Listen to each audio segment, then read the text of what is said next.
तो हम लोग स्टार्ट कर रहे हैं केमिकल रिएक्शन एंड इक्वेशन, जो हमारी क्लास 10th का सबसे फर्स्ट चैप्टर है।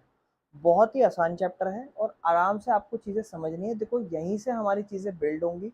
जो हम आगे के चैप्टर्स भी करेंगे केमिस्ट्री के, उसमें ये चैप्टर हमारा लिंक करेगा, क्योंकि इसमें कुछ टाइप्स होंगे रिएक्शंस के जो आगे जाके उन चैप्टर्स में रिलेट करेंगे या लिंक करेंगे। तो बहुत अच्छे से समझना है इस चैप्टर को, ठीक है। और ये कुछ मुश्किल नहीं है, इसको आराम से आप लोग समझना। तो our chapter is chemical reaction and equation. सबसे पहले हम क्या क्या टॉपिक्स कवर करने वाले हैं। केमिकल रिएक्शन पढ़ेंगे, केमिकल की इक्वेशन पढ़ेंगे, फिर जो रिएक्शंस होते हैं वो कितने टाइप्स के होते हैं, और उसके बाद यहाँ पर हम पढ़ेंगे कि ऑक्सीडेशन या फिर इन रिएक्शंस का हमारा रोजाना जिंदगी में क्या यूज है। सबसे पहले हम बात करते हैं केमिकल रिएक्शंस क्या होते हैं। बहुत ही ध्यान से समझना। Chemical reaction is a change when one or more substance react to form a new substance with entirely different properties. इस लास्ट वाली लाइन को छोड़ो, बस इतना समझो कि केमिकल रिएक्शन क्या होता है। तो क्या होता है? चेंज होता है, एक चेंज है, बदलाव। किस चीज में बदलाव? जब एक या एक से ज्यादा सब्सटेंसेस, वस्तुएं या चीजें, इनको आप रिएक्ट करो एक नई चीज बनाने के लिए। जैसे मेरे पास एक ए केमिकल है, मैंने उसको यूज करा फॉर एग्जांपल बी केमिकल के साथ मिक्स कर दिया और मेरा रिजल्ट सी बन गया। तो दिस इज केमिकल रिएक्शंस। समझ में आया? मतलब केमिकल रिएक्शन क्या है? चेंज। चेंज व्हेन वन, एक या एक से ज्यादा चीजें आपस में रिएक्ट करें और वो एक नया सब्सटेंस बनाए। जो भी बने वो नई चीज बने। अब देखो, जैसे फॉर एग्जांपल देखो, फिर मैं आपको ये समझाऊंगा। ये हाइड्रोजन है और ये ऑक्सीजन है। हाइड्रोजन और ऑक्सीजन मिलके H2O बनाते हैं, और आप सबको पता है H2O क्या कहलाता है? Water. Reacting species are called reactant. आप बताओ, इसमें हम रिएक्शन किसके बीच में कर रहे हैं? आप बोलोगे भैया हाइड्रोजन के बीच में और ऑक्सीजन के बीच में। ये हमारे रिएक्टेंट कहलाते हैं, जिनके साथ हम रिएक्शन कर रहे हैं और इससे हम नया सब्सटेंस बना रहे हैं। तो ये नया सब्सटेंस बन रहा है, इसको हम क्या कहते हैं? प्रोडक्ट। तो रिएक्टेंट क्या होता है? जो रिएक्शन कर रहे हैं, जिनके बीच में रिएक्शन हो रहा है। और प्रोडक्ट क्या होता है? जो नया सब्सटेंस बन रहा है। अब कहता है हम कैसे पता लगाएंगे केमिकल रिएक्शन हो रहा है? आइडेंटिफिकेशन कैसे पता लगेगा? कहता है भैया अगर उसकी स्टेट चेंज हो जाए तो पता चल जाएगा। जैसे मान लो सॉलिड था, सॉलिड से लिक्विड हो गया, मान लो लिक्विड से मान लो गैस हो गया, तो पता चलेगा कि उसमें कोई केमिकल रिएक्शन हुआ है। फॉर एग्जांपल देखो, जैसे यहाँ पे हाइड्रोजन है, अब H2 है। देखो H2 हाइड्रोजन एक गैस होती है, प्लस इसमें किसको जोड़ा? ऑक्सीजन। ऑक्सीजन भी क्या होती है? गैस। और उससे देखो क्या बनाया? H2O। वो क्या होगा? L। L मतलब लिक्विड। तो गैस और गैस को मिला के क्या बनाया? लिक्विड। बताओ क्या चेंज इन स्टेट हुआ कि नहीं हुआ? अवस्था, सॉलिड, लिक्विड, गैस। गैस से क्या बन गया? लिक्विड बन गया। तो केमिकल रिएक्शन कैसे पता चलता है? मैं आपसे जब पूछूंगा कि what is how to identify a chemical reaction, बोलोगे भैया it can be happen because of change in state. Change in state, ठीक है ना। और कलर में अगर चेंज हो जाए, मतलब जब आयरन पे रस्ट होता है, जंग लगती है, तो वो रेडिश ब्राउन हो जाता है। आप देखते हो ना, लाल कलर का सा हो जाता है, थोड़ा ब्राउन ब्राउन ब्राउन, लाल लाल ब्राउन सा हो जाता है। तो वो भी केमिकल रिएक्शन है, ठीक है ना। या फिर कभी कोई रिएक्शन में गैस निकलती हुई दिखे, मतलब कोई दो चीजों को रिएक्ट करो और उससे गैस इवॉल्व हो रही है, तो वो भी केमिकल रिएक्शन है। जब एक विनेगर को बेकिंग सोडा को मिक्स किया जाता है तो कार्बन डाइऑक्साइड बनती है, जिस वजह से फिजिंग होती है, ठीक है ना। तो गैस इवॉल्व हो रही हो मतलब दो रिएक्शन हो रहे हो और उससे क्या निकल रही हो, क्या प्रोड्यूस हो रही हो? गैस। इवॉल्व मतलब प्रोड्यूस होना, निकलना गैस। या फिर तापमान में चेंज आ जाए, मतलब कुछ रिएक्शन ऐसे होते हैं जो हीट निकालते हैं। तो ध्यान रखना, उन रिएक्शन को एक्सोथर्मिक रिएक्शन कहते हैं, जो हम आगे जाके पढ़ेंगे। आप ये चीज ध्यान रखना, जब भी ये याद कर लेना, इसको मैं पूछूंगा आपसे, जब भी कोई दो रिएक्शन हो और उस रिएक्शन से हीट निकले, तो वो मैं पूछूंगा कौन उन रिएक्शन का नाम बताओ, तो आप बोलोगे भैया एक्सोथर्मिक रिएक्शन। जब हीट प्रोड्यूस हो मतलब इवोल्व मतलब निकले। और जब हीट एब्जॉर्ब हो जाए, वो हीट ले ले, तो वो एंडोथर्मिक है। तो देखो एक क्विक लाइम होता है, उस जो व्हाइट कलर का चूना होता है उसे क्विक लाइम कहा जाता है। लिख लेना आप, क्विक लाइम। अब जायज बात है, उसे पानी के साथ जब मिक्स करोगे तो वो स्लेक्ड लाइम बनाएगा। तो अगर आपने बैट देखे, बैट बोलता है अरे तेरे तो चूना का बैट है, वो कहाँ यूज हो रहा है? वो बैट के हत्थे को और बैट का बाकी चीज को जोड़ने में काम आता है। चूना वो स्लेक्ड लाइम होता है। तो ध्यान रखना, जब एक चूना जो होता है उसको हम पानी में मिक्स करें तो वो स्लेक्ड लाइम बनाता है और हीट रिलीज होती है। बस आप इतना ध्यान रखना कि क्विक लाइम है, चूना है, पानी के साथ मिक्स करेंगे स्लेक लाइम बनेगा और क्या रिलीज होगी, that is very important. Reactions याद रखना। और इस रिएक्शन को हम कौन सा रिएक्शन का नाम दे देंगे, एक्सोथर्मिक। क्यों, क्योंकि इसमें हीट रिलीज, जिसमें हीट रिलीज होती है वो क्या होता है, एक्सोथर्मिक, और जिसमें हीट एब्जॉर्ब होती है वो क्या होता है, एंडोथर्मिक। या फिर कभी कभी प्रेसिपिटेट हो जाता है, मतलब एक प्रेसिपिटेट एक सॉलिड होता है जो दो लिक्विड से बने। मतलब बेरियम क्लोराइड है, ये सोडियम सल्फेट के साथ रिएक्ट करता है तो एक सॉलिड बन जाता है। यानी कि दो लिक्विड से मिलकर एक सॉलिड बन रहा हो, वो भी आपका केमिकल रिएक्शन का आइडेंटिफिकेशन है कि हाँ यहाँ पे कोई केमिकल रिएक्शन हुआ है। समझ में आया। फिर हम आप आगे बात करते हैं example of burning magnesium ribbon. हम क्या कर रहे हैं, एक मैग्नीशियम रिबन को बर्न कर रहे हैं, जला रहे हैं। जब मैग्नीशियम रिबन को आप जलाते हो तो जायज बात है, आपके एनवायरनमेंट में ऑक्सीजन है, वो मैग्नीशियम की रिबन एयर से रिएक्ट कर रही है, ऑक्सीजन के साथ रिएक्ट कर रही है, तो it react with oxygen in the air. तो एक ब्राइट सा फ्लेम जलेगा, फ्लेम मतलब आग लगते हुए आपको दिखाई देगी जब आप मैग्नीशियम के रिबन को जलाओगे, और एक व्हाइट पाउडर जिसे मैग्नीशियम ऑक्साइड कहते हैं वो बन जाएगा। यानी कि देखो कुछ नहीं हो रहा, बड़े ध्यान से देखना, ये मैग्नीशियम है, ऑक्सीजन के साथ रिएक्ट करा, मैग्नीशियम ऑक्साइड बन रहा है। जो आप देखोगे ना उसे एक्चुअल में ऐश कहा जाता है, राख कहा जाता है, ऐश कहा जाता है। ये हमने छोटी क्लासों में पढ़ रखा है। मैग्नीशियम को ऑक्सीजन के साथ रिएक्ट करते हैं, मैग्नीशियम ऑक्साइड बनता है, राख बनती है। ठीक है ना। अब इसका ऑब्जर्वेशन पढ़ते हैं। ठीक है, अब आगे ध्यान, केमिकल इक्वेशन हो गई इसकी। केमिकल इक्वेशन देखो ऊपर दे रखी है, बेटा ध्यान से समझना मेरी बात, आगे जाके हम समझेंगे केमिकल रिएक्शन के बाद केमिकल इक्वेशन आती है। जो भी केमिकल रिएक्शन की हमने डेफिनेशन याद करी, हम उसके आगे इतना लिख देंगे कि इसी रिएक्शन को अगर मैथमेटिकली लिख दो तो वो केमिकल इक्वेशन कहलाती है। आपने क्या याद करी थी, आप ये कह सकते हो what is chemical reaction, when one or more substance react to formed a new substance, this is chemical reaction and its mathematical representation is called chemical equation। तो केमिकल इक्वेशन हमने ऊपर पढ़ लिया मैग्नीशियम का। देखो मैग्नीशियम रिबन को जब आपने जलाया तो ब्राइट लाइट नजर आई, व्हाइट ऐश सफेद राख दिखी जिसे हमने मैग्नीशियम ऑक्साइड कहा, वो बच गया और हीट इसमें रिलीज हो गई, तो ये एक्सोथर्मिक है। क्यों, क्योंकि जब आप उसे जलाओगे तो क्या हीट प्रोड्यूस होगी, भैया जायज बात है, जलाने से हीट प्रोड्यूस होते हैं, तो कौन सा रिएक्शन है, एक्सोथर्मिक। समझ में आया। अब देखो यहाँ लिखा हुआ हीट रिलीज, इवॉल्व होना, रिलीज होना मतलब निकलना, दिख रहा है कुछ, समझ में आ रहा है, कोई दिक्कत तो नहीं। इसके बाद हम आगे चलते हैं। प्रिकॉशंस क्या है जब आप मैग्नीशियम रिबन को जलाओ, तो clean the ribbon before burning. जब भी आप रिबन को जलाओ तो उस रिबन को आपको क्लीन कर लेना है। मैग्नीशियम रिएक्ट करता है एयर के साथ और एक लेयर बनाता है मैग्नीशियम कार्बोनेट की, which stops its from burning properly. तो देखो क्या होता है, मैग्नीशियम ना हवा के साथ रिएक्ट करता है, हवा है अभी आसपास, तो मैग्नीशियम जो है ना हवा के साथ रिएक्ट करेगा, तो अगर आप उसे जलाने बैठोगे तो वो जलेगा नहीं। तो मैग्नीशियम को आपको जब भी जलाना हो तो पहले आप उसको क्या करो, साफ करो, क्योंकि मैग्नीशियम हवा के साथ रिएक्ट, अगर जैसे मान लो नॉर्मल मैंने मैग्नीशियम रख रखा है, अभी जला नहीं रहा मैं, रख रखा है, तो एयर आसपास है, उस एयर के साथ वो रिएक्ट करेगा और एक परत बना देगा मैग्नीशियम कार्बोनेट की। किसके ऊपर, ये मैग्नीशियम की रिबन है, मान लो ये रिबन है मैग्नीशियम की, इस मैग्नीशियम की रिबन को आपने हवा में रख दिया, तो क्या करेगा वो, ध्यान से सुनना, मैग्नीशियम कार्बोनेट की MgCO3 मैग्नीशियम कार्बोनेट की उसके ऊपर परत बना देगा, किसके साथ रिएक्ट करके, हवा के साथ रिएक्ट करके। और अब अगर आप उसको जलाओगे तो वो नहीं जलेगा, तो आपको उसको क्या करना पड़ेगा, पहले साफ करना पड़ेगा, क्लीन कर। Do not look directly at the flame, मतलब अगर आप डायरेक्टली जब फ्लेम जल रही होगी ना, जो आग जल रही होगी, डायरेक्टली मत देखना, वो आपकी आईज को हार्म कर सकता है। व्हाइट लाइट होती है वो, थोड़ा सा ब्राइट होती है ज्यादा। क्लियर है। अब हम समझते हैं केमिकल इक्वेशन। तो मैं आपको एक बहुत बढ़िया सी डेफिनेशन बता चुका था, जो भी आपकी केमिकल रिएक्शन है उसी को मैथमेटिकली लिखना केमिकल इक्वेशन कहलाता है। तो एक केमिकल इक्वेशन एक तरीका है, एक क्या तरीका है किस चीज का, रिप्रेजेंट करना केमिकल रिएक्शन को सिंबल और फॉर्मूला यूज करके। तो ये बेस्ट डेफिनेशन है, इसी को लिख लेना कि केमिकल इक्वेशन क्या होती है। केमिकल इक्वेशन इज अ वे, एक तरीका है, क्या तरीका है, रिप्रेजेंट करने का जो भी हमने भी केमिकल रिएक्शन लिखा है। देखो ना मेरी बात ध्यान सुनो, ये देखो यहाँ पे आपको क्या लिखा, क्विक लाइम CaO पानी के साथ मिला रहे हैं, स्लेक लाइम बन रहा है और हीट रिलीज हो रही है। तो ये जितना भी है ना मेरे भाई, ये जितना भी आपको दिख रहा है, ये क्या है?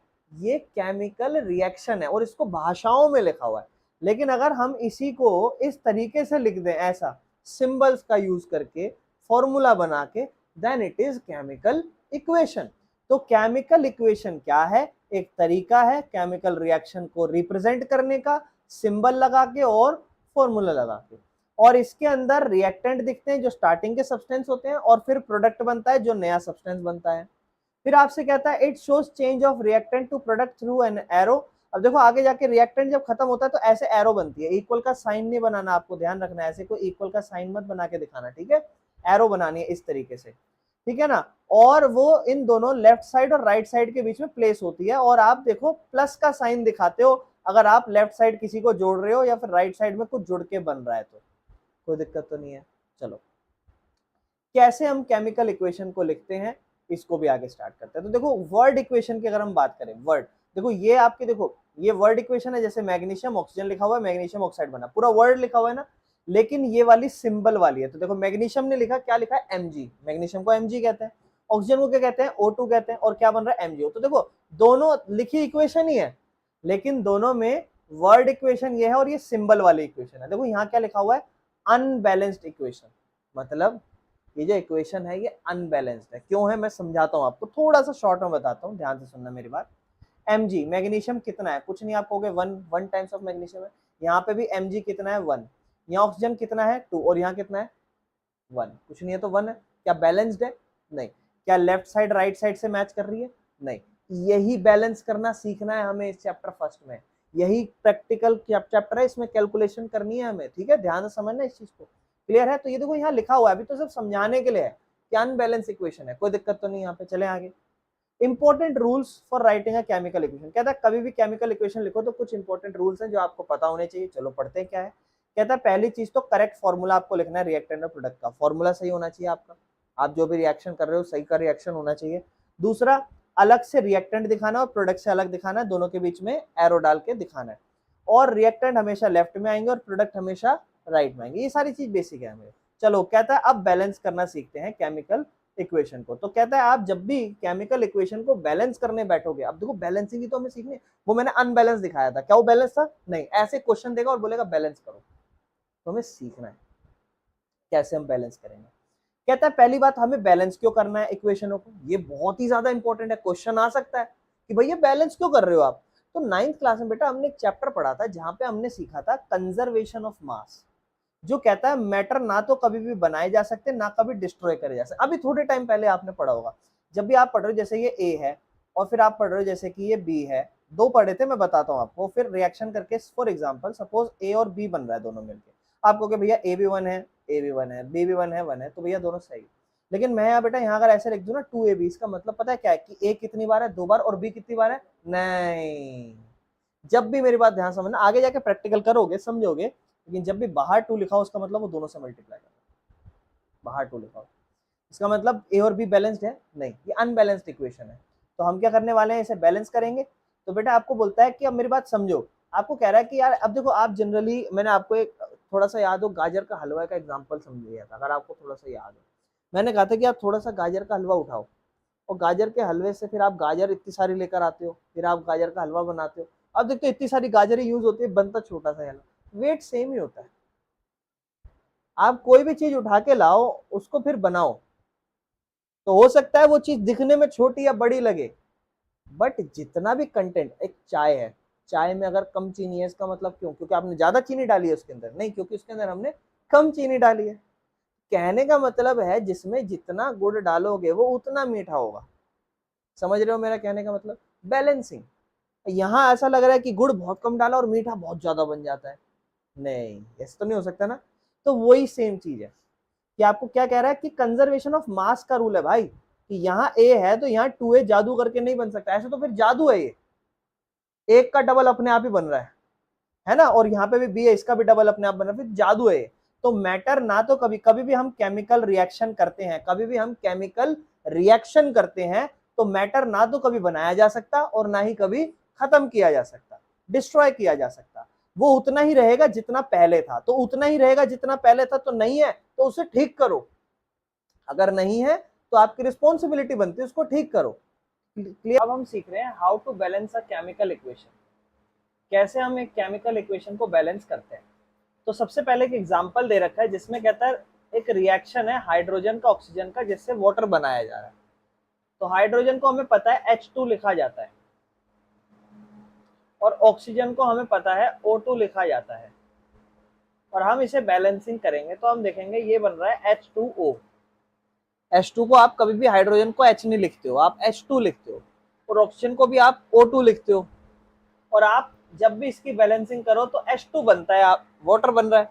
ये हाइड्रोजन गैस है, ये वाटर है। तो देखो रिएक्टेंट लिखा हुआ है हाइड्रोजन ऑक्सीजन, हाँ ये रिएक्टेंट होते हैं, और हमें पता है ये क्या होता है, प्रोडक्ट होता है ना, ये हमारा प्रोडक्ट है। तो कह रहा है आओ इसको क्या करते हैं, एक काम करते हैं, काउंट करते हैं ईच एलिमेंट को। तो हम देखेंगे रिएक्टेंट और प्रोडक्ट लिख देते हैं एक तरफ हम ऐसे बैलेंस बनाते हैं इस तरीके से एक टेबल, और इस टेबल में एक तरफ हम रिएक्टेंट लिख देते हैं, एक तरफ हम प्रोडक्ट लिख देते हैं। कहता है हाइड्रोजन का रिएक्टेंट देखो, रिएक्टेंट में कितना हाइड्रोजन का वैल्यू है, आप देखो ये बना हुआ है हाइड्रोजन में, रिएक्टेंट में 2 है और प्रोडक्ट में भी कितना है 2। तो आप बोलोगे रिएक्टेंट भी 2 है और प्रोडक्ट भी 2 है। ऑक्सीजन में रिएक्टेंट में 2 है और प्रोडक्ट में कितना है, यहाँ प्रॉब्लम है, यहाँ पर प्रॉब्लम है। तो क्या करना पड़ेगा, बैलेंस करना पड़ेगा। कहता है ऑक्सीजन के एटम्स इक्वल नहीं है, 2 लेफ्ट में लेकिन 1 है राइट में।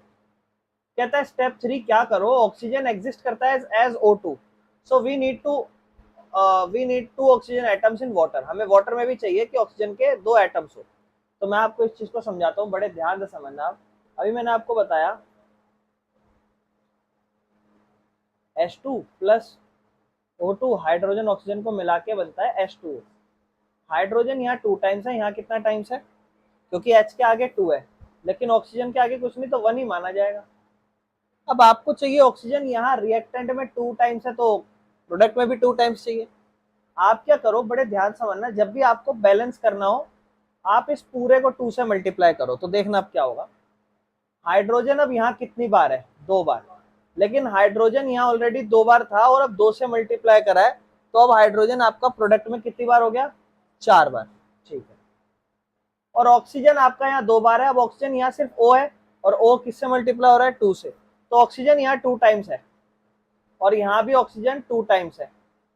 अब ऑक्सीजन तो बैलेंस हो गया, लेकिन प्रॉब्लम कहाँ आ गई, हाइड्रोजन में आ गई। हाइड्रोजन अब यहाँ 2 टाइम्स है, लेकिन यहाँ हाइड्रोजन अब कितनी टाइम्स हो गया, तो यहाँ पर भी हाइड्रोजन को 2 से मल्टीप्लाई कर दो। अब देखो हाइड्रोजन कितनी टाइम्स है, 2 2 जा 4 टाइम्स, और ऑक्सीजन कितनी टाइम्स है, 2 टाइम्स। यहाँ देखो हाइड्रोजन 2 2 जा 4 टाइम्स और ऑक्सीजन 2 टाइम्स। पूरा केमिकल इक्वेशन बैलेंस हुआ। ऐसे करते हैं बैलेंस। अब कहता है इसको बैलेंस करते हैं। अब आ जाओ, मैग्नीशियम को ऑक्सीजन के साथ रिएक्ट करते हुए बैलेंस करना है। तो ध्यान से समझो, आप मुझे बताओ, सिर्फ मैग्नीशियम है और दूसरी तरफ क्या है, ऑक्सीजन। मेरे भाई मैग्नीशियम का क्या चार्ज होता है, +2, 1 नहीं। और ऑक्सीजन का क्या होता है, देखो ऑक्सीजन को सिर्फ O लिख रहे हैं अभी, ऑक्सीजन का क्या चार्ज होता है, -2 या -1, -2 होता है। अब आप क्या कर रहे हो, बड़े ध्यान से समझो, मेरी बात ध्यान से सुनना। जब आप इन दोनों को बैलेंसिंग करोगे, Mg और O2 नहीं लिख रहा है यहाँ, क्योंकि अभी हम खुद बना रहे हैं, ये हमने 9th में सीखा है। तो Mg 2 से मल्टीप्लाई होगा, O भी 2 से मल्टीप्लाई होगा, तो ये पूरा MgO बन जाएगा, क्योंकि 2 से 2 पूरा कट जाएगा, MgO बन जाएगा। लेकिन जब मैं इसको दिखाऊंगा तो मैं कहूंगा कि मैग्नीशियम जब मैं अकेला लिखूंगा तो Mg लिखा हुआ आता है, लेकिन ऑक्सीजन जब मैं अकेला लिखता हूं तो वो तो O2 लिखा हुआ आता है, अकेला तो O2। और जो रिएक्शन ऊपर मैंने बनाया वो तो MgO बना, और जो कि बैलेंस्ड नहीं दिखा रहा। करना पड़ेगा balance. Mg 1 time okay, oxygen 2 times not okay. क्या करना पड़ेगा आपको, इस पूरे को 2 से मल्टीप्लाई। तो जब 2 से मल्टीप्लाई करोगे, ऑक्सीजन 2 टाइम्स हो गया, यहाँ भी 2 टाइम्स हो गया, लेकिन जो मैग्नीशियम है ये भी यहाँ 2 टाइम्स हो गया, तो यहाँ पे भी क्या कर दो मैग्नीशियम को। अब प्रॉपर बैलेंसिंग हुई। क्या समझ में आया, ये करना होता है मेरे भाई, ठीक है, ये करना होता है। देखो एक बार ध्यान से देखो, मैग्नीशियम 1 साइड, ऑक्सीजन में 2 है और यहाँ 1 है, प्रॉब्लम है। तो क्या करना पड़ेगा, 2 टाइम्स ऑफ MgO कर दिया, जिससे मैग्नीशियम में प्रॉब्लम आएगी। तो फिर फर्दर मैग्नीशियम में हम उसको ठीक करेंगे और ये हमारी प्रॉपर फाइनल बैलेंसिंग हो जाएगी। कोई दिक्कत तो नहीं है, चलो। लेकिन इसके साथ साथ हमें और भी चीजें समझनी है। ये तो हम बैलेंसिंग करना सीखे, लेकिन इसके साथ साथ हमें ये भी समझना है कि जब हम केमिकल इक्वेशन को बैलेंस करेंगे तो हमें उसकी फिजिकल स्टेट भी देखनी है, सॉलिड है, लिक्विड है, गैस है। जैसे सॉलिड होगा तो MgS, उसके ब्रैकेट में ऐसा लिखा होगा बगल से। लिक्विड है तो H2O, पानी लिक्विड होता है, L लिखा होगा। गैस है तो O2 और गैस लिखा होगा। एक्वस है मतलब कोई सॉल्यूशन तो है लेकिन वो पानी में घुला हुआ है, डिसॉल्व्ड है, उसे AQ लिखा होगा। जैसे NaCl, अब सॉल्ट होती है, आपको पता है NaCl सॉल्ट होता है, लेकिन सॉल्ट अगर पानी में घुला हुआ हो, एक्वस सॉल्यूशन में प्रेजेंट हो, तो उसे हम AQ करके लिखेंगे। कोई सॉल्यूशन पानी में अगर डिसॉल्व हो तो, ठीक है। एग्जाम्पल देखो एक स्टेट का दिखा रखा है, जैसे मैग्नीशियम और ऑक्सीजन का ही दिखाया। अब आपको पता है मैग्नीशियम नॉर्मल स्टेट में होगा, सॉलिड होगा, ऑक्सीजन गैस की स्टेट में होती है। और जब आप मैग्नीशियम और ऑक्सीजन को रिएक्ट करते हो क्या बनता है? मैग्नीशियम ऑक्साइड, जो राख होती है। हमने प्रीवियस क्लास में पढ़ा था जहां हमने समझा था व्हाइट ऐश पाउडर निकलता था, याद है? वो क्या होगा? वो सॉलिड ही तो होगा, भले चूड़े के फॉर्म में है, पाउडर है, लेकिन है तो सॉलिड ना। Magnesium solid, oxygen gas, magnesium oxide is solid. कहता है ये इंपॉर्टेंट क्यों है? तो कह रहा है ये आपको ये बताने में मदद करती है कि नेचर क्या था सब्सटेंस का, सॉलिड था, लिक्विड था, गैस था, ये बताने में मदद करती है। और आप प्रिडिक्ट कर पाते हो रिएक्शन की कंडीशन। जैसे गैसेस में नीड क्लोज्ड कंटेनर्स, जो गैस है, अब जायज बात है, आपको पता है, इससे आप ये पता लगा सकते हो क्या कंडीशन रही होगी। जैसे कोई भी गैस है तो जायज बात है गैस का जो कोई भी रिएक्शन होगा या कुछ भी हुआ होगा, उसके लिए उसको बंद कंटेनर में रखना पड़ा होगा। तो देखो वही चीज एक एग्जांपल में दिया कि इससे हम ये पता लगा सकते हैं कि रिएक्शन की कंडीशन क्या रही होगी। कैसे सॉलिड में रखा होगा तो कैसे रिएक्ट करा होगा, लिक्विड में रखा होगा कैसे रिएक्ट करा होगा, गैस में रखा होगा कैसे रिएक्ट करा होगा। लिक्विड है तो किसी टेस्ट ट्यूब में रखा होगा, है ना, ऐसे इस तरीके से ट्यूब में रखा होगा, है ना, ऐसे जमीन पे थोड़ा ना फैला के रिएक्शन करा होगा, उस तरीके से। और ये आपको लेबोरेटरी एक्सपेरिमेंट और इंडस्ट्रियल रिएक्शन में मदद करता है समझने में। बाकी कुछ चीजें हैं, केमिकल इक्वेशन आपका रिएक्टेड और प्रोडक्ट दिखाता है। अभी तक जो जो हमने पढ़ा ऊपर से उसको सम अप करें तो बैलेंस करते हैं इक्वेशन से, जिससे हम ये पता लगाते हैं कि जितने भी आइटम है दोनों साइड, लेफ्ट और राइट साइड दोनों सेम हो। तीसरा हम कुछ कोएफिशिएंट का यूज करते हैं, बड़े नंबर्स, फॉर्मूला लगाते हैं, फॉर्मूले से पहले हम बड़े नंबरों का यूज करते हैं। जैसे अगर आप देखोगे, हम ध्यान से समझे इस चीज को, तो ये बिग नंबर्स का यूज हो रखा है इस तरीके से। ये हमें समझा रहा है कि ये वर्ड, ये जो हमने नंबर से मल्टीप्लाई करा है, ये इसलिए करा है क्योंकि हम उसको बैलेंस कर रहे हैं। आप देखो कभी भी बैलेंस करने के लिए ये थोड़ा ना करा कि हाँ यहाँ 2 लगा दो पीछे, नहीं, ये तो उसके आयंस का चार्ज बताते हैं, लेकिन आगे नंबर रखोगे तो वो बताते हैं कि हाँ जी इसको बैलेंस कर रखा है। तो आप कभी भी नहीं देखोगे आगे नंबर लगा हुआ तो समझ जाना वो अनबैलेंस्ड है, बैलेंस नहीं हो रखा। Never change the formula of a compound, ये बात ध्यान रखना, कभी भी वो मत चेंज कर देना। जैसे अगर ऐसे लिखा हो NaCl2 फॉर एग्जांपल, मैं ऐसे बता रहा हूँ, तो यूं मत सोचना कि ये 2 हटा देता हूं तो बैलेंस हो जाएगा, ये मत हटाना, समझ रहे? ये ऑलरेडी बना हुआ है, ऊपर से बड़ा कर दो चाहे मल्टीप्लाई करके। और फिजिकल स्टेट हमें ये बताती है कि वो किस रिएक्शन किस सिचुएशन में एग्जिस्ट कर रहा है, सॉलिड में है, लिक्विड में है, या फिर अगर हम बात करें केमिकल रिएक्शन के टाइप्स की, तो जो हमने रिएक्शन समझा है कि जब दो या दो से ज्यादा या एक से ज्यादा चीजों आपस में रिएक्ट करें तो एक नया सब्सटेंस फॉर्म्ड होता है, उसे हम केमिकल रिएक्शन कहते हैं। तो इसके अपने अपने कुछ टाइप्स है। जब ये टाइप्स हम एक एक करके पढ़ेंगे तो उसमें जो एग्जांपल्स होंगे रिएक्शन के वो याद कर लेना, क्योंकि प्रीवियस ईयर के क्वेश्चन दिखाऊंगा जब आपको, तो कुछ ऐसे एग्जांपल्स होंगे जो ऑलरेडी आप देख चुके होंगे इन एग्जांपल्स में। तो कहता है कि रिएक्टेंट इंटरैक्ट करते हैं जिस तरीके से प्रोडक्ट पे, तो कुछ रिएक्शन के टाइप्स है।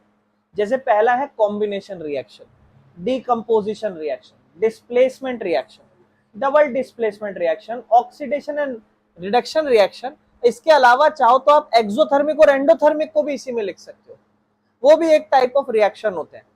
कहीं कहीं पर आप ऐसा देखोगे ये सारे रिएक्शन में कुछ रिएक्शन दो दो बार हो रखे होंगे एक ही इक्वेशन में।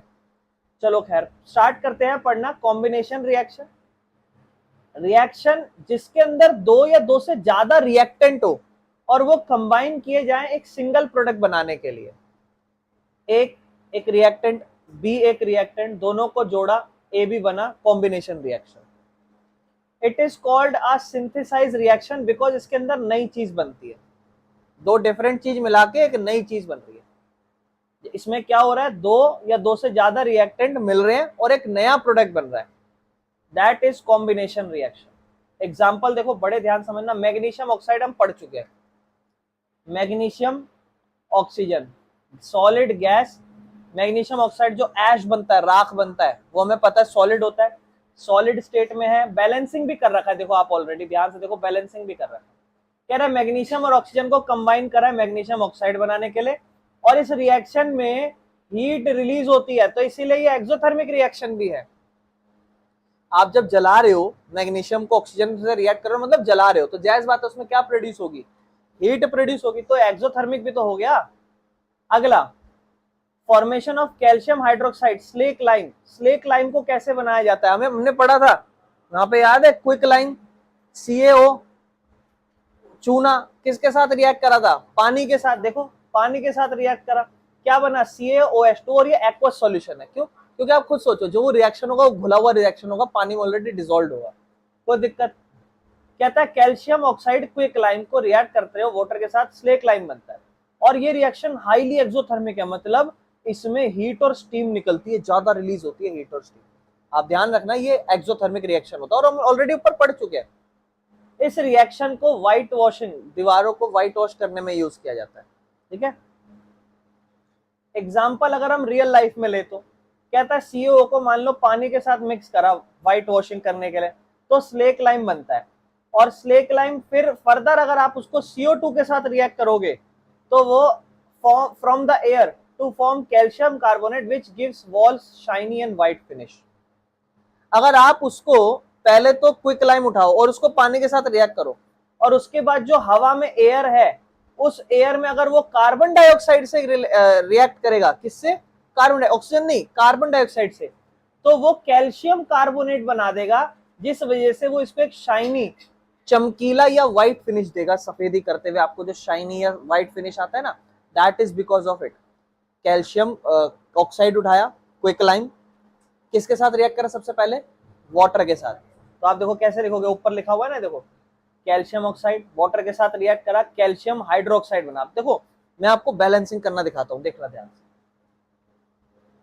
आपको मान लो नहीं आता, लेकिन आपको पता है कैल्शियम ऑक्साइड है, सबसे पहले मान लो आपको ये भी नहीं आता, तो आप क्या ये बनाना नहीं सीख सकते, आप बोलोगे भैया कैल्शियम और ऑक्सीजन, भैया कैल्शियम क्या होता है, भैया प्लस का 2 चार्ज होता है, ऑक्सीजन क्या होता है भैया, माइनस का 2 चार्ज, दोनों आपस में 2 से 2 कट जाएगा, कैल्शियम ऑक्साइड बन गया। भैया वाटर हमें ऑलरेडी पता है H2O होता है, हमें पता है ये दोनों रिएक्ट करेंगे, और हमें एक चीज पता है, हीट इसमें रिलीज होने वाली है, ठीक है ना। अब इस रिएक्शन में बन क्या रहा है, हमें पता है इससे बन रहा है स्लेक लाइम, स्लेक्ड लाइम, है ना, और उसे कहा जाता है कैल्शियम हाइड्रोक्साइड।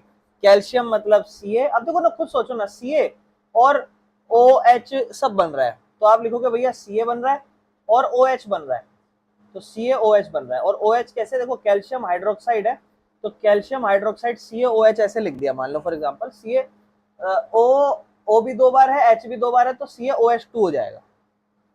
और नहीं समझ में आए कैल्शियम हाइड्रोक्साइड कैसे बनेगा, तो ये कैल्शियम होता है, ये हाइड्रोक्साइड होता है। कैल्शियम को कैसे लिखते हो, Ca लिखते हो, हाइड्रोक्साइड को कैसे लिखते हो, OH लिखते हो। ये बताओ कैल्शियम का क्या चार्ज होता है, +2, हाइड्रोक्साइड का क्या चार्ज होता है, -1, इससे मल्टीप्लाई होगा, ये इससे मल्टीप्लाई होगा, Ca 1 से और OH किससे, 2 से, तो OH पूरा 2 से इस तरीके से होगा।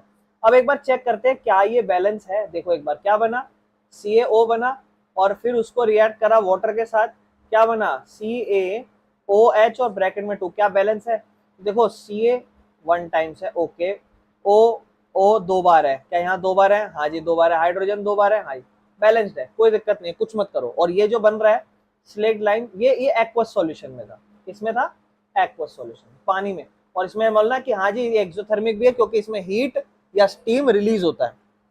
लेकिन फर्दर इसको अगर आप, और इसके बाद दोबारा, अब जैसे बना क्या आपके पास, ध्यान सुनो, आपके पास अब बन गया CaOH2, लेकिन अगर आप इसको फिर से कार्बन डाइऑक्साइड में रिएक्ट करोगे, किसमें, कार्बन डाइऑक्साइड में, तो उसने बोला कैल्शियम कार्बोनेट बनेगा। मेरे भाई ये याद करते चलना, कैल्शियम क्या बनेगा, कार्बोनेट, कैल्शियम कार्बोनेट, कैल्शियम को कहते हैं Ca, कार्बोनेट को कहते हैं CO3। कैल्शियम का क्या चार्ज होता है, +2, कार्बोनेट का क्या चार्ज होता है, -1 या -2, पक्का, -2, पक्का ना। चलो ठीक है, क्या बना, CaCO3। तो यहाँ लिख देंगे भैया बनेगा CaCO3। Ca कितनी टाइम्स, 1 टाइम्स। अब हम मान लो मुझे पता भी नहीं है क्या रिलीज हो रहा है, 2 मिनट के लिए मान लो मुझे पता भी नहीं है क्या है, मैं खुद से बना सकता हूँ। कैसे, CaCO3, देखो CO 2 बार है यहाँ पे और 1 बार है। तो आप देखो, ध्यान सुनना मेरी बात, कुछ और भी बनने वाला है क्योंकि इसके अंदर यहाँ से सारी चीज आ गई है। Ca 1 बार आ गया, फॉर एग्जाम्पल मैं काट रहा हूँ अपने आपको समझाने के लिए। ऑक्सीजन 2 बार है यहाँ पे और यहाँ पे भी 2 बार है, टोटल कितनी बार है ऑक्सीजन, 4 बार, क्योंकि यहाँ भी 2 बार है और यहाँ भी, तो यहाँ भी कितनी बार होना चाहिए, 4 बार। यहाँ कितनी बार दिखाई दिया, 3 बार, तो 1 बार यहाँ कहीं होगा। हाइड्रोजन कितनी बार है, 2 बार, यहाँ कितनी बार है, 1 बार भी नहीं, तो हाइड्रोजन कितनी बार होगा, बन गया ना वाटर।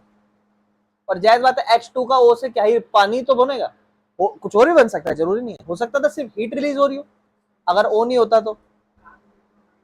अब देखो, एक्वस सॉल्यूशन था, CO2 क्या होती है, गैस होती है, CO3 बना, कैल्शियम कार्बोनेट, जो सॉलिड है और उसके साथ साथ लिक्विड बन रहा है पानी। कैल्शियम कार्बोनेट बन रहा है, ध्यान रखना, जो शाइनी और व्हाइट फिनिश देता है, सफेदी, जो आप सफेदी देख रहे हो सॉलिड ही तो बन रही है, वापस देखो ना सॉलिड ही तो बन रही है, और ये बनता है 2 से 3 दिन बाद सफेदी के, क्योंकि तब तक थोड़ा लिक्विड रहता है ना, थोड़ा एक प्रॉपर सॉलिड बनने के लिए उसे, नहीं तो सफेदी हो जाती फिर भी गीली गीली रहती है, ठंडी ठंडी गीली गीली, 2 से 3 बाद पूरी पपड़ी बन जाती है, टाइप सॉलिड बन जाता है वापस, कोई दिक्कत है इसमें। Next reaction, example was very important, मेरी बात ध्यान रखना, एग्जाम्पल वॉज वेरी इंपॉर्टेंट, आगे सुनो। Second reaction, decomposition reaction. Decomposition reaction ऐसा है जब एक रिएक्टेंट ब्रेक डाउन होके 2 सिंपल सब्सटेंस बना दे या प्रोडक्ट बना दे। जैसे ए बी जुड़ा हुआ है आपस में, पूरा एक प्रोडक्ट, पूरा एक रिएक्टेंट है ये 2 हिस्सों में ब्रेक डाउन हो गया, ये लो 2 हिस्सों में ब्रेक डाउन हो गया, ठीक है ना। 1 रिएक्टेंट 2 से या 2 से ज्यादा प्रोडक्ट बन जाए, ये रिएक्शन कॉम्बिनेशन का बिल्कुल क्या है, अपोजिट है। लेकिन डीकम्पोजिशन के भी 3 टाइप्स होते हैं जो आपको पढ़ने हैं, और इससे प्रीवियस ईयर में बहुत क्वेश्चन है, मैंने देखे हैं, पूछ देता है बताओ कौन सा डीकम्पोजिशन है, क्या क्या डीकम्पोजिशन है, थर्मल डीकम्पोजिशन है, इलेक्ट्रोलाइटिक डीकम्पोजिशन है, फोटोलाइटिक डीकम्पोजिशन है, क्या है पूछता है। तो डीकम्पोजिशन रिएक्शन में अगर मैं टाइप्स की बात करूं तो सबसे पहला थर्मल डीकम्पोजिशन, ये रिएक्टेंट ब्रेक डाउन होता है जब जब हीट हो, मतलब एक प्रोडक्ट था ए बी, एक प्रोडक्ट था ए बी, ये जब ब्रेक डाउन होगा जब क्या मिलेगी, हीट। तो डीकम्पोजिशन तो हो रहा है but because of heat, that's why it is thermal decomposition. Decomposition का एग्जांपल है कैल्शियम कार्बोनेट, लाइमस्टोन जैसे कहा जाता है, आपने देखा था कैल्शियम कार्बोनेट, ये COC3, अभी तो ऊपर देखा CaCO3, कैल्शियम कार्बोनेट, ध्यान रखना इसको क्या कहा जाता है, लाइमस्टोन। इसको अगर हम हीट देंगे ना तो हीट की वजह से वापस कैल्शियम ऑक्साइड और वापस कार्बन डाइऑक्साइड में बन जाएगा। अब आपको पता है कि कैल्शियम कार्बोनेट बना कैसे था, तो हमने पढ़ा हुआ था, लेकिन अगर हम इसको हीट करेंगे ना तो हीट से वापस calcium oxide solid plus carbon dioxide gas में बदल जाएगा। तो हो क्या रहा है, डीकम्पोज हो रहा है, डीकम्पोज हो रहा है कैल्शियम ऑक्साइड वापस से क्विक लाइम, क्योंकि कैल्शियम ऑक्साइड याद है क्विक लाइम कहते थे, और कार्बन डाइऑक्साइड में, और इसे सीमेंट इंडस्ट्री में यूज किया जाता है, हीट करके वापस से चूना बनाया जाता है सीमेंट इंडस्ट्री, ठीक है। दूसरा इलेक्ट्रोलाइटिक डीकम्पोजिशन, मतलब बिजली की मदद से क्या करा जाता होगा, डीकम्पोजिशन। रिएक्टेंट ब्रेक डाउन होता है जब इलेक्ट्रिसिटी पास करी हो, पानी बेस्ट एग्जांपल, पानी में क्या करो, बिजली प्रोवाइड करा दो, इलेक्ट्रिसिटी प्रोवाइड करो, वापस से हाइड्रोजन अलग और ऑक्सीजन अलग हो जाएगा। क्या हो रहा है देखो, H2O, अब देखो बैलेंसिंग भी कर रखी है ऑलरेडी, बेटर है आपको ये याद हो जाए रिएक्शंस विद सिंबल्स के साथ। वो कह रहा है पानी है, इलेक्ट्रिसिटी दी, वापस से हाइड्रोजन वापस से ऑक्सीजन बन रहा है, मतलब जब पानी को वापस से स्प्लिट कर देंगे हाइड्रोजन और ऑक्सीजन में, जब इलेक्ट्रिसिटी सप्लाई की जाएगी या अप्लाई की जाएगी, कोई दिक्कत तो नहीं है। अगला एक रिएक्टेंट है, प्रोडक्ट बन गया किस वजह से, लाइट की, मतलब लाइट एनर्जी से एक्सपोज करा। एक एग्जांपल दे रखा है सिल्वर क्लोराइड का, ये सिल्वर क्लोराइड है, इसको सनलाइट मिली, सिल्वर अलग क्लोराइड अलग हो गया, मतलब सिल्वर क्लोराइड ग्रे कलर का हो जाता है बिकॉज सिल्वर मेटल उसके अंदर पाया गया है, और used in black and white photography, black and white photography में उसको यूज किया जाता है। ठीक है ना। दो हमारे रिएक्शन कंप्लीट हो चुके हैं, कॉम्बिनेशन रिएक्शन और डिकम्पोजिशन रिएक्शन। तीसरे पे आते हैं, that is our displacement reaction. Displacement reaction क्या होता है? जब एक मोर रिएक्टिव मेटल रिप्लेस करता है लेस रिएक्टिव मेटल को उसके कंपाउंड में से। मतलब जैसे यहाँ पर देखो ये ए है और ये बी और सी है, तो यहाँ पर हम अज्यूम कर रहे हैं कि जो ए है वो एक मेटल है मान लो, और सी जो है सी नहीं, जो बी है वो भी एक मेटल है, और ए ना बी से ज़्यादा रिएक्टिव है। मतलब अगर कोई ए अकेला है और बी और सी उसके साथ है, बी और सी आपस में एक दूसरे के साथ है, तो पता चला रिएक्शन से कि बी लेस रिएक्टिव है ए के कंपैरिजन में, ए ज़्यादा रिएक्टिव है। तो होगा क्या, ए जो है ना वो जो सी है ना वो अपने इस कंपाउंड में से अलग हो जाएगा और ए के साथ चला जाएगा और बी को अकेला छोड़ देगा। तो मोर रिएक्टिव मेटल रिप्लेस करता है लेस रिएक्टिव को उसके ही कंपाउंड में से, और इसके लिए रिएक्टिव सीरीज हमें ज़्यादा मदद करती है समझने में कि कैसे पता चलता है कौन ज़्यादा रिएक्टिव है कौन कम रिएक्टिव है। ध्यान रखना जब भी हम क्वेश्चन आंसर करेंगे आगे जाके, उसमें ज़्यादातर ये रिएक्शंस बहुत यूज होता है, जहाँ पर mostly more reactive metal less reactive से डिस्प्लेस कर देगा अपने आप को। मोर रिएक्टिव मेटल डिस्प्लेस करता है लेस रिएक्टिव मेटल को। ठीक है ना।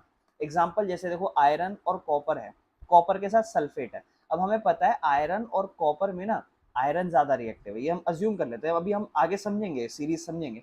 देखो लिखा हुआ है iron is more reactive than copper, तो ऐसा मान लो कि आयरन ज्यादा रिएक्टिव है, तो आयरन ना जो सल्फेट है वो धोखा कर देगा कॉपर के साथ, वो आयरन के साथ चला जाएगा और कॉपर हमारा बेचारा अकेला रह जाएगा। तो आयरन सल्फेट हो गया और कॉपर हो गया। तो देखो ये आयरन था सॉलिड फॉर्म में और कॉपर सल्फेट एक्वस सॉल्यूशन था। ठीक है ना। और अब हुआ क्या, आयरन सल्फेट के साथ चला गया तो ये एक्वस सॉल्यूशन हो गया और कॉपर हमारा अलग हो गया सॉलिड फॉर्म में। क्लियर है। तो यहाँ पर हो क्या रहा है, जैसे ब्लू सॉल्यूशन था कॉपर सल्फेट का वो ग्रीन में कन्वर्ट हो जाता है बिकॉज ऑफ आयरन सल्फेट की वजह से। तो ध्यान रखना है जब पहले कॉपर सल्फेट का सॉल्यूशन था ये वाला, ये ब्लू कलर का था, बट अब ये कन्वर्ट हो गया है ग्रीन के अंदर क्योंकि ये आयरन सल्फेट बन चुका है। की पॉइंट्स इसमें ये हैं कि more reactive metal less reactive से डिस्प्लेस कर लेता है, रिप्लेस कर लेता है, और इसके लिए रिएक्टिविटी सीरीज हमें अच्छे से पढ़नी चाहिए। तो ये हम समझते हैं रिएक्टिविटी सीरीज में ये हाईली रिएक्टिव मेटल है, यानी कि अगर पोटेशियम के साथ कोई भी नीचे मेटल रख दोगे तो वो हमेशा पोटेशियम जो है बाकी के साथ डिस्प्लेस कर लेगा, रिप्लेस कर लेगा अपनी पोजीशन को। अगर कॉपर के साथ आप मैग्नीशियम रख दो तो पोटेशियम के साथ अगर आप मैग्नीशियम रख दो तो पोटेशियम उसको रिप्लेस कर देगा। तो इसको हम समझते हैं एक शॉर्ट ट्रिक से जिसको हम इस तरीके से याद करते हैं क्योंकि हम आगे चैप्टर में भी हमारे काम आएगी। तो ध्यान से समझना। देखो सबसे पहले पोटेशियम हमें पता है पी होता है और इसका जो सिंबल होता है वो के होता है। सोडियम को एस से हम समझेंगे। ये हमारे ये जो जितने भी है ना हमारे ये सारे हमारे याद करने के हैं, इनको आप एक तरीके से इग्नोर करना। ये सिंबल नहीं है, सिंबल्स इनके ये होते हैं जो हम केमिकल सिंबल पढ़ते हैं ना। कैल्शियम जैसे C A, magnesium M G, aluminium A L, zinc का जेड एन, आयरन का एफ ई, और टिन जो है उसका हमारा एस एन। तो ये सब मेटल है। तो ये सारे ना रिएक्टिविटी सीरीज में अपर से लोअर है, इसका मतलब ऊपर वाले ज्यादा हाई रिएक्टिव है और नीचे वाले धीरे धीरे लेस रिएक्टिव है ऊपर वाले से।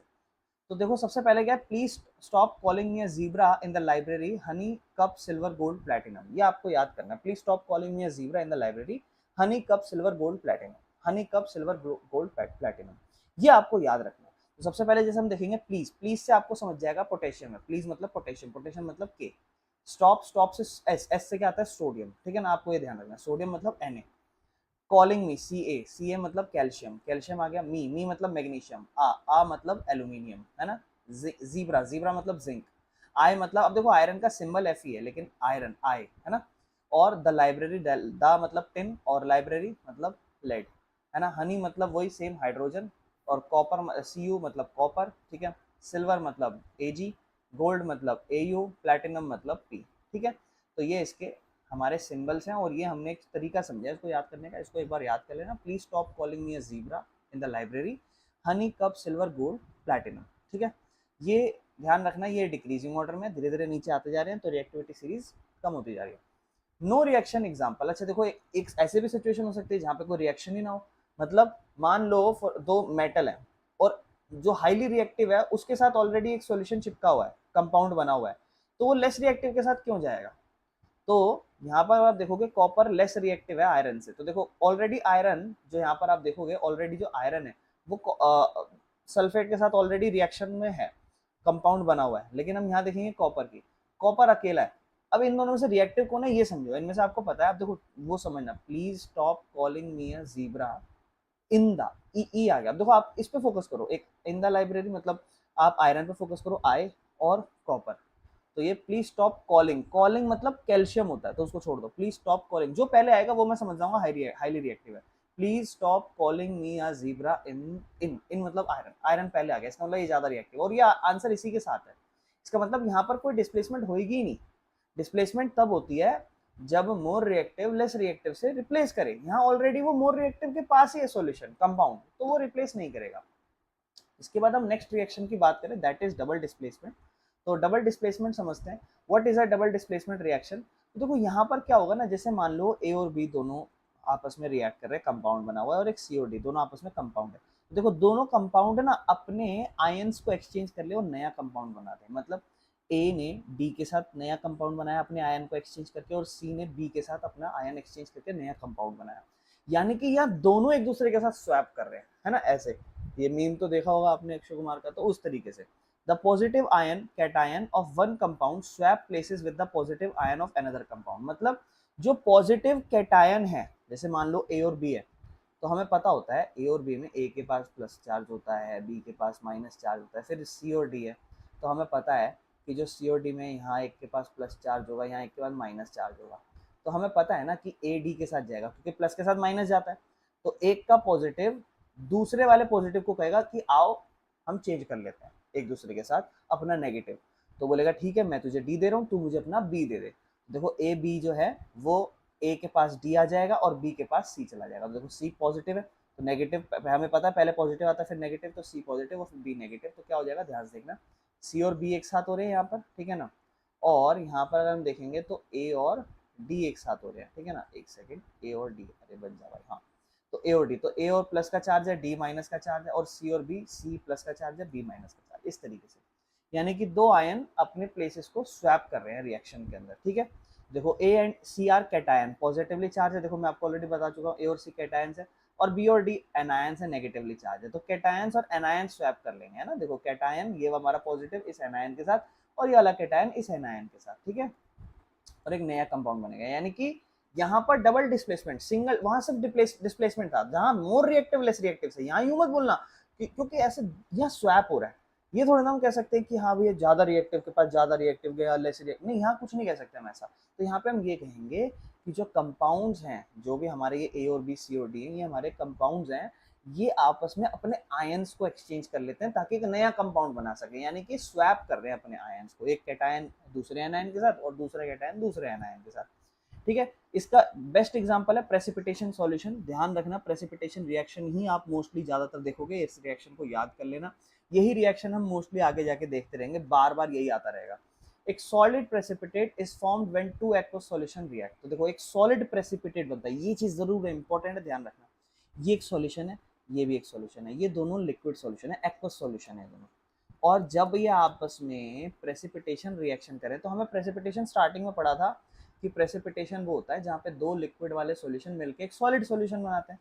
तो देखो बेरियम क्लोराइड है और सोडियम सल्फेट है, तो बेरियम क्लोराइड में बेरियम सल्फेट के साथ चला जाएगा और सोडियम क्लोराइड के साथ चला जाएगा, और मोस्ट ऑफ द केसेस में आप ये देखोगे सोडियम क्लोराइड हमेशा एक्वस सॉल्यूशन ही बनाएगा।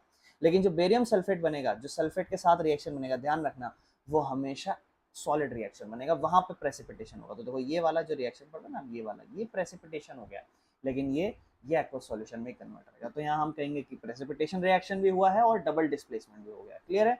अब देखो आइडेंटिफाई कहता है, आयंस को आइडेंटिफाई करो, तो जैसे उनके चार्ज भी लिखे हुए साइड बाय साइड, जैसे Ba का +2 चार्ज होता है, क्लोरीन का -1 होता है, ऐसे सोडियम का +1 चार्ज होता है और सल्फेट का -2 होता है। तो देखो अब हो क्या रहा है, बेरियम सल्फेट के साथ जाएगा तो 2 और 2 दोनों कट जाएंगे तो BaSO4 बन जाएगा, ठीक है ना। BaSO4 बन जाएगा डायरेक्ट, देखो +2 -2 दोनों कट जाएंगे, और यहाँ देखो ये +1 -1 ये दोनों भी आपस में कट के NaCl प्रॉपरली बिना कोई चार्ज के, ऐसे कुछ NaCl2 ऐसा कुछ नहीं बनेगा। लेकिन प्रीवियसली देखो, अगर आप ध्यान से देखोगे तो पहले Ba और Cl आपस में रिएक्ट करे तो Ba प्लस का ये -1 के साथ मल्टीप्लाई करता, मतलब ऐसे होता, ये अगर मैं बना दूँ तो थोड़ा बहुत Ba और यहाँ पे हमारा होता Cl, ठीक है, BaCl। और हमें पता है Ba का जो चार्ज होता है, वो बेरियम का जो चार्ज होता है वो +2 होता है, और क्लोरीन का जो चार्ज होता है वो -1 होता है, तो बी ए मल्टीप्लाई करेगा 1 के साथ Cl2 के साथ, इसलिए बेरियम क्लोराइड इस तरीके से बना हुआ था।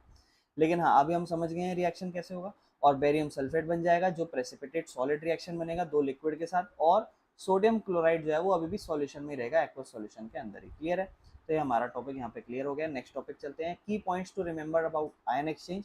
कैटायन स्वैप करता है कैटायन के साथ, एंड एनायन स्वैप करता है एनायन, मतलब एक एनायन कहता है मुझे तू अपना कैटायन दे दे, और दूसरा कैटायन कहता है तू मुझे अपना एनायन दे दे। तो रिएक्शंस ये होता है एक्वस सॉल्यूशन में, मतलब वाटर के अंदर डिसॉल्व होता है मोस्टली, और सॉलिड प्रेसिपिटेट फॉर्म होता है। ये बहुत इंपॉर्टेंट चीज है, एक जगह सॉलिड प्रेसिपिटेट फॉर्म होता है और एक तरफ सॉलिड प्रेसिपिटेट फॉर्म नहीं होता। क्लियर है? वहां पर वापस एक्वस सॉल्यूशन में कन्वर्ट होता है, जो मोस्टली क्लोराइड का केस होगा।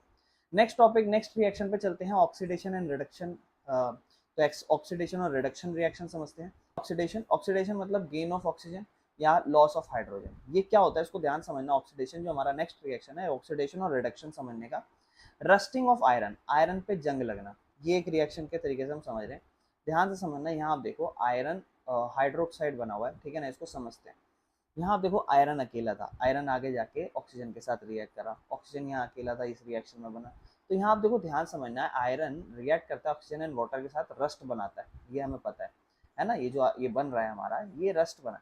तो हमें समझना है आयरन रिएक्ट करता है ऑक्सीजन और वाटर के साथ, क्योंकि हमें पता है हमारे एनवायरनमेंट में अगर आयरन है नॉर्मली पड़ा है, और अगर बारिश का मौसम हो जाए तो उस एयर के अंदर पानी भी होता है, तो ऑक्सीजन तो है, उसके साथ साथ वाटर भी है।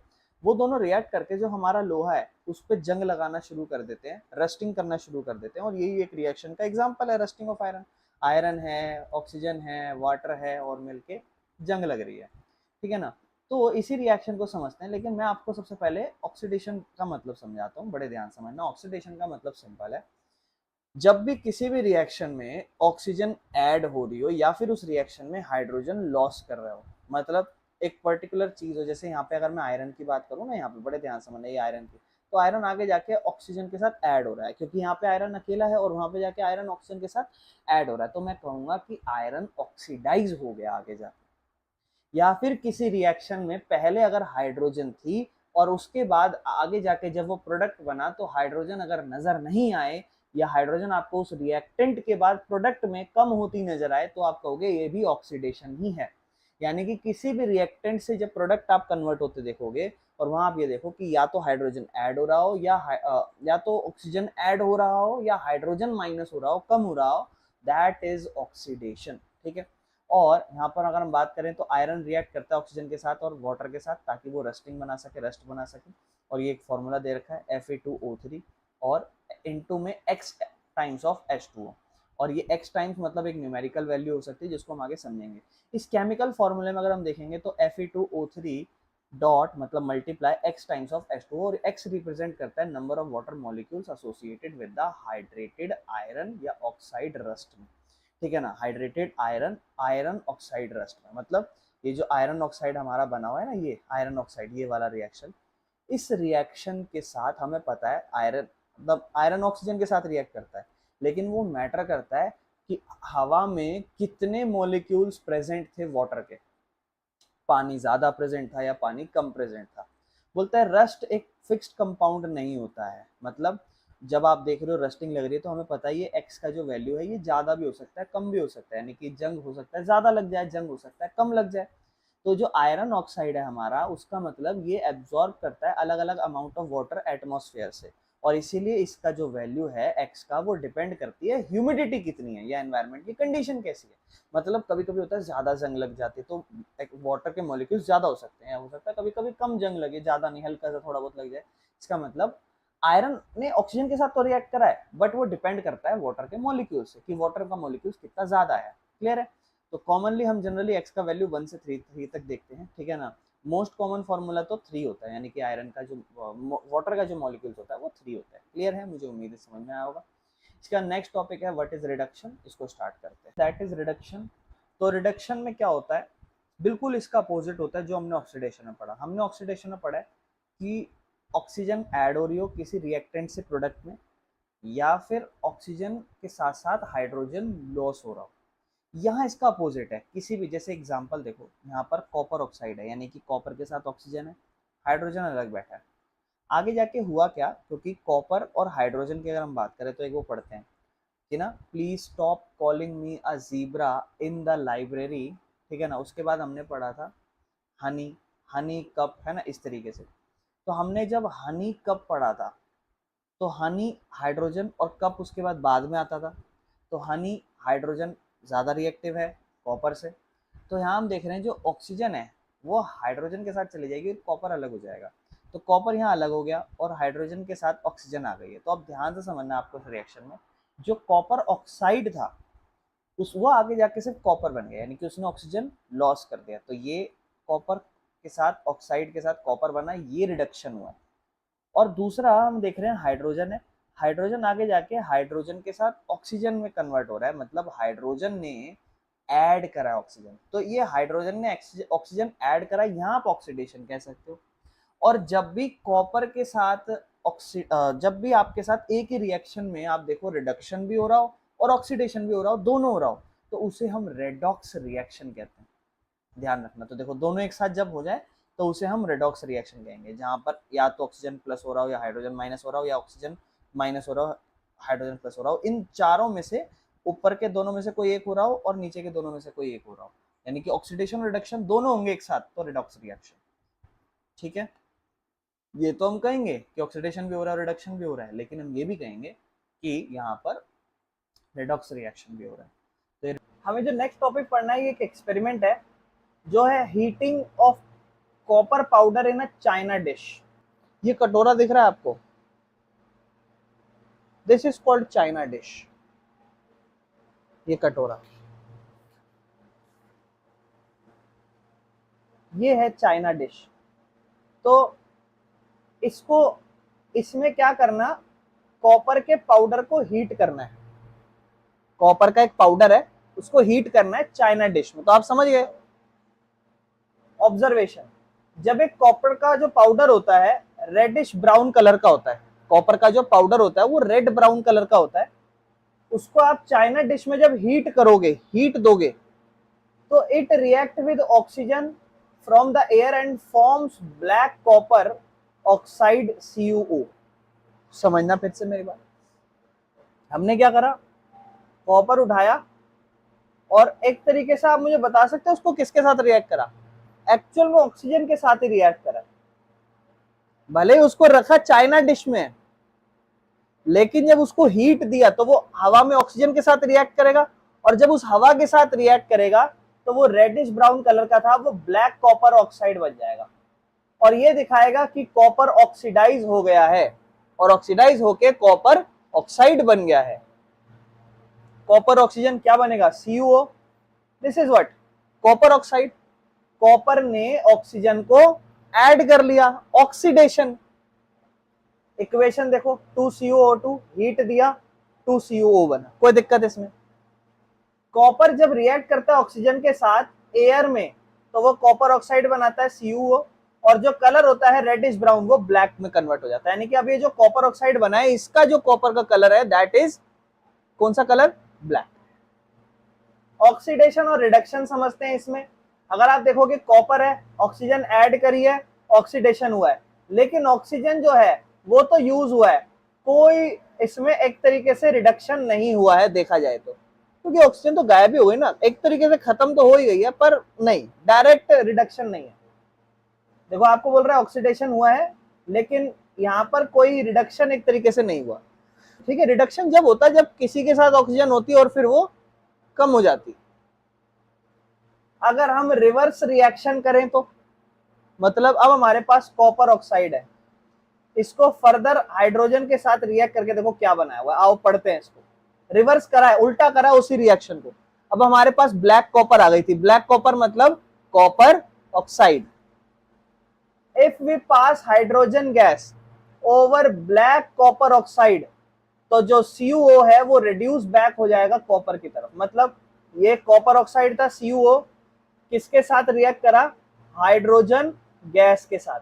तो होगा क्या इस रिएक्शन में, कहता है इस रिएक्शन में कॉपर अकेला रह जाएगा, O इसके पास चला जाएगा, O जो है इसके पास चला जाएगा, ध्यान से देखना, H2 था, O इसके पास आ जाएगा, कॉपर अकेला हो गया। आप बताओ ऑक्सीजन था, ऑक्सीजन खत्म हो गया। ऑक्सीडेशन या रिडक्शन? रिडक्शन।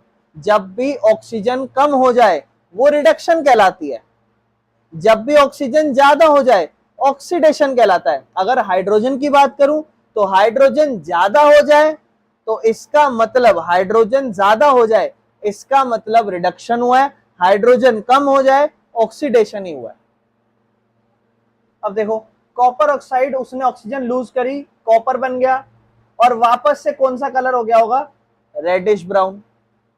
हाइड्रोजन H2, अब देखो हाइड्रोजन अकेला था ना, आप बताओ इसके पास क्या आया? ऑक्सीजन आया।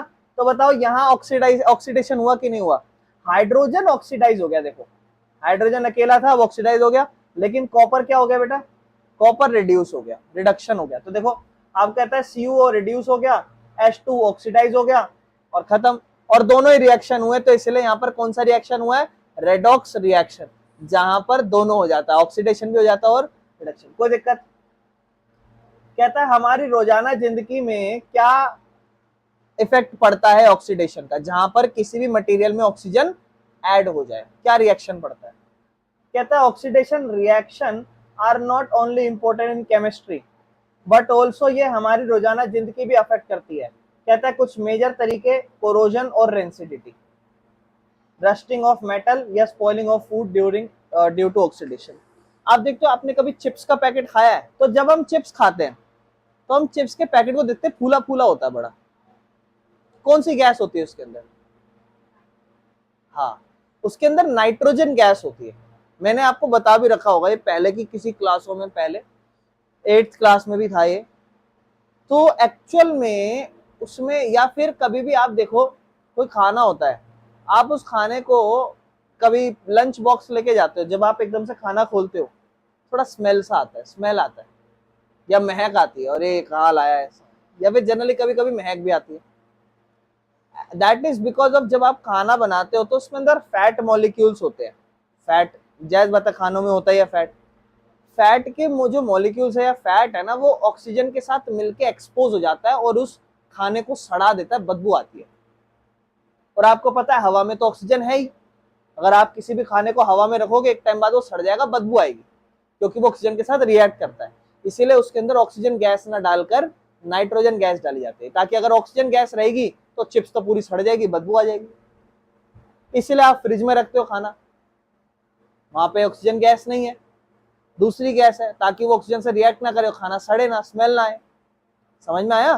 तो दूसरा ये रेंसिडिटी जिसे कहता है, फूड सड़ने से बचाता है ऑक्सीडेशन, और ऑक्सीडेशन होता है फूड सड़ने का। कोरोजन जंग लग जाना, ये तो हम पढ़ ही चुके, आओ इनको पढ़ते थोड़ा डीपली। कोरोजन क्या है? धीरे धीरे मेटल जो होता है वो डिस्ट्रक्ट हो जाता है जब वो एयर या पानी के साथ केमिकली रिएक्ट करता है। मतलब जब मेटल को आप ऑक्सीजन या मॉइस्चर, ऐसी ऑक्सीजन, ऐसी हवा जिसमें नमी हो, नमी वाली हवा, उसके साथ जब आप रिएक्ट करोगे तो उसमें अनवांटेड कंपाउंड लग जाते हैं, जैसे जंग लग जाना जैसे हम कहते हैं। फॉर एग्जांपल ये आयरन है, आयरन के साथ देखो ऑक्सीजन रखी, ऑक्सीजन के साथ वाटर रखा, तो आप देखो 4 3 6 ये सब बैलेंस करने के लिए, और बना क्या? FeOH3, ये हम ऊपर ऑलरेडी देख चुके हैं, बैलेंस करने के लिए फेरस हाइड्रोक्साइड बन जाएगा या फेरिक हाइड्रोक्साइड बन जाएगा।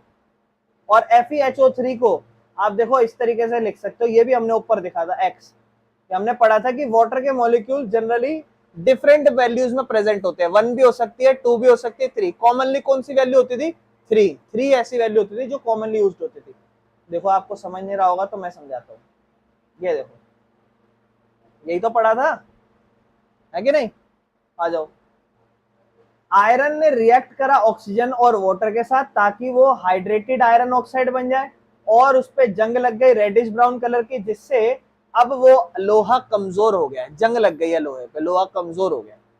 समझ रहे हो? कुछ और एग्जांपल है कोरोजन, जंग लगना।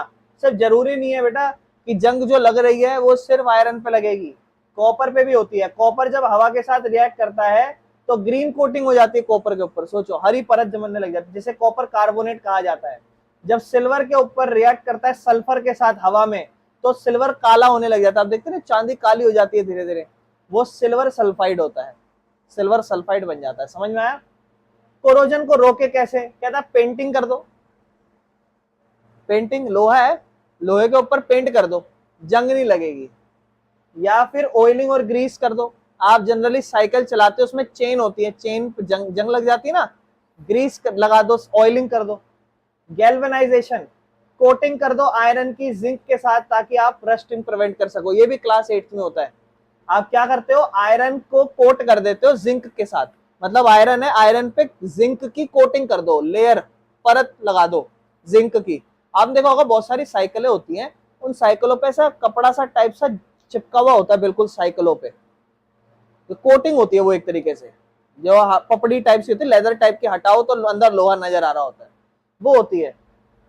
एलॉइंग कर दो, मतलब मिक्स कर दो मेटल को, ये हम आगे की क्लास में बहुत अच्छे से पढ़ेंगे, एलॉय करना। एलॉइंग कुछ नहीं होता, मिक्स कर देते हैं मेटल को, मतलब आप देखो जैसे स्टेनलेस स्टील होती है, वो एक्चुअल में आयरन और क्रोमियम और निकल से मिली हुई होती है और स्टील बन जाती है। आप देखते हो स्टील पे कभी जंग नहीं लगती, क्यों?